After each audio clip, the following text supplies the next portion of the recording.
നമസ്കാരം സുഹൃത്തുക്കളെ, ഞാനിപ്പോൾ ഉള്ളത് ഫോർട്ട് കൊച്ചിയിലാണ്. ചരിത്രമുറങ്ങുന്ന ഫോർട്ട് കൊച്ചിയിലേക്ക് എല്ലാവർക്കും സ്വാഗതം. നിങ്ങളുടെ സായാഹ്നങ്ങൾ സന്തോഷപ്രദമാക്കാനായിട്ട് ഫോർട്ട് കൊച്ചിയിലേക്ക് പോരും.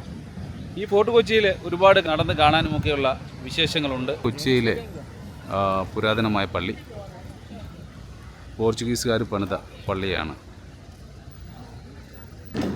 1502 പണിത പള്ളിയാണ്, ചർച്ചാണ്.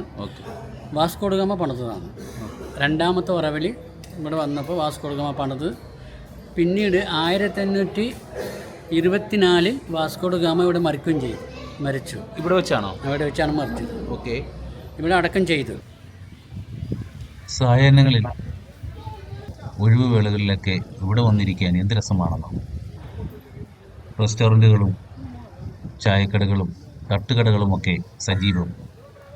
ഇഷ്ടം പോലെ നമ്മളുടെ പോക്കറ്റ് അനുസരിച്ച് നമുക്ക് ആഹാരം കഴിക്കാം, വിശ്രമിക്കാം. ഒരു കപ്പൽ അതിലെ പോകുന്നത് നമുക്ക് കാണാം. അതിനകത്തൂടെ നോക്കുവാണെങ്കിൽ ഇവിടേക്കും സ്നാക്സ് ബാർ, ഫുഡീസൊക്കെ ഉള്ള കടകളാണ്.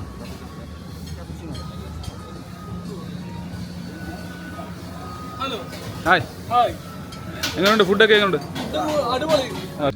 ഫോർട്ട് കൊച്ചിയിലെ വഴിയോരങ്ങളിൽ ഇതുപോലെ വിദേശികൾക്ക് സ്വദേശികൾക്കൊക്കെ വാങ്ങിക്കാൻ പറ്റുന്ന രീതിയിലുള്ള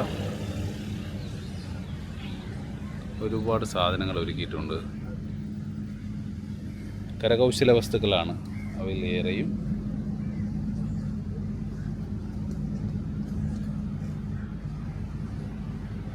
കൂടാതെ തുണിത്തരങ്ങളൊക്കെ ഒരുപാട് വെച്ചിട്ടുണ്ട്, ബീച്ച് വെയേഴ്സൊക്കെ.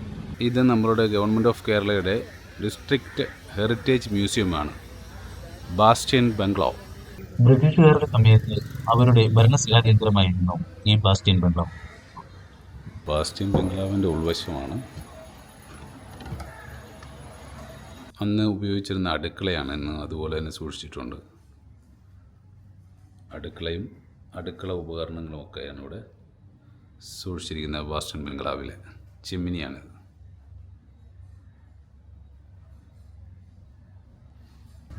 ഒരു പീരങ്കിയുടെ മോഡൽ ഇവിടെ വെച്ചിട്ടുണ്ട്.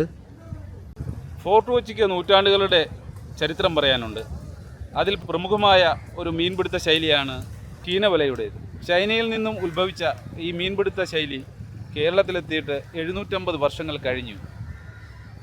ചീനവലയുടെ വിശേഷങ്ങളാണ് നമ്മൾ അറിയാൻ പോകുന്നത്. ഇതാണ് ചീനവല. ദൂരത്ത് നിന്ന് കണ്ടിട്ടുള്ളതല്ലാതെ അടുത്ത് വന്ന് കാണുന്നത് ആദ്യമായിട്ടാണ്. ഏതായാലും നല്ല രസമുണ്ട്. തീരത്ത് നിന്നും കുറച്ച് തടിക്കഷ്ണങ്ങളെല്ലാം കൊണ്ട് ബ്രിഡ്ജ് പോലെ, പാലം പോലെ ഉണ്ടാക്കിയതിന് ശേഷം തേക്കിൻ തടി കൊണ്ടാണ് ഇത് മുഴുവൻ ഉപയോഗിച്ചിരിക്കുന്നത്. കംപ്ലീറ്റ് തേക്കിൻ തടിയാണ്. അപ്പോൾ നമുക്ക് ഇതിൻ്റെ ഉടമസ്ഥനെ പരിചയപ്പെടാം.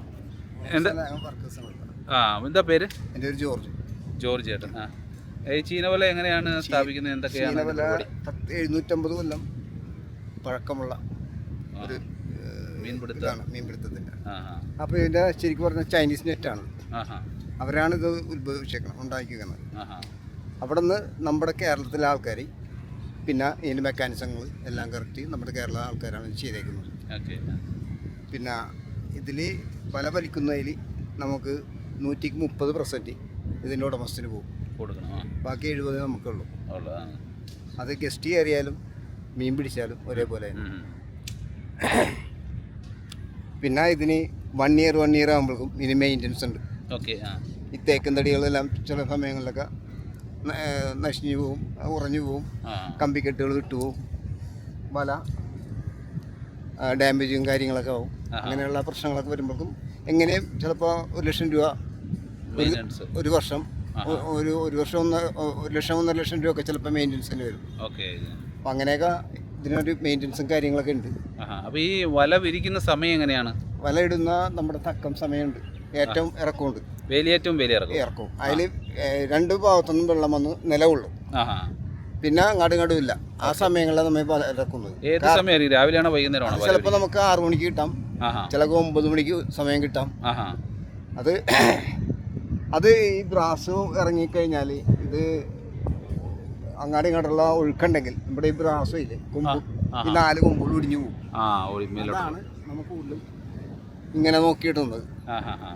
അപ്പോൾ ഇതുണ്ട് ഇപ്പോൾ വെള്ളം വലിയാൻ തുടങ്ങി. ആ. അവൻ നിർത്തിയേക്കണേ. ഈ സമയത്ത് ഇട്ടാൽ വലയെ കൂടി അവിടെ പോകും. പോവും. ആ വല ഒടിഞ്ഞു പോകും. വല ഒടിഞ്ഞു പോവാം. വല പൊട്ടി ഇതെല്ലാം ഉടഞ്ഞു പോകും. അപ്പോൾ ഈ അരിയേറ്റം നോക്കിയിട്ടാണ് ഇത് ഇടുന്നത്. അതിൻ്റെ തക്കവും കാര്യങ്ങളും നോക്കുക. അപ്പോൾ എങ്ങനെയാണ് മീനൊക്കെ കിട്ടുന്ന മീൻ സുലഭമായി എന്ന് പറഞ്ഞാൽ കിട്ടാറുണ്ടോ? നമുക്ക് ഇപ്പോൾ ഡിസംബർ ഇപ്പോൾ ഈ മാസം പകുതിയോടെ അതിൻ്റെ തക്കം കിട്ടും. ചിലപ്പോൾ ഡിസംബർ ഉണ്ടാവും. സീസൺ ആണല്ലേ? സീസൺ. പിന്നെ ജനുവരി ഫെബ്രുവരി മാർച്ചോടെ ഏകദേശം ഇവിടെ മണ്ണ് വെക്കും കംപ്ലീറ്റ്. ഈ ലൊക്കേഷനിൽ കംപ്ലീറ്റ് മണ്ണ് വെച്ച് കഴിഞ്ഞാൽ ഇതിൻ്റെ അടിയിൽ കൂടി പോലും നമുക്ക് നടന്നു പോവാം. അത്ര മണ്ണായിരിക്കും. ലാസ്റ്റ് മാസം ഡിസംബർ മാസമൊക്കെയാണ് കിട്ടുന്നത്. ഡിസംബറിലാണ് നമുക്ക് കൂടുതൽ കിട്ടുന്നത്. മാസത്തിൽ ഡിസംബർ ജനുവരി ഫെബ്രുവരി മാർച്ച് കഴിഞ്ഞാൽ പിന്നെ ഇല്ല. അപ്പോൾ നിങ്ങൾ വേറെ പണിക്ക് പോകും? വേറെ പണിക്ക് കൊണ്ടുവരും. കാരണം വലയെ കഴിച്ചിട്ട് കൊണ്ടുവരും. വെറുതെ കിടന്ന് ഉറഞ്ഞു പോകും വലയൊക്കെ. അപ്പം കടൽ കാറ്റടിക്കുന്നു. കടൽ കാറ്റടിച്ചിട്ട്. ഓക്കെ. ഏതായാലും സന്തോഷം. ഏതായാലും നല്ലപോലെ മീനൊക്കെ കിട്ടട്ടെ. ഇനിയിപ്പം ഡിസംബർ മാസമൊക്കെ വരികയല്ലേ. മീൻ ഈ പ്രാവശ്യം പിന്നെ പായലിൻ്റെ കാര്യം കൂടി. പായലിങ്ങനെ ഇറങ്ങിക്കഴിഞ്ഞാൽ നമുക്കിപ്പോൾ ഭയങ്കര ബുദ്ധിമുട്ടാണ്. നമുക്ക് മാത്രമല്ല പല ഫിഷ് ചെയ്യണമായിരിക്കും. പഞ്ചിയിൽ മീൻപിടുത്തൊക്കെ ആയിരിക്കും.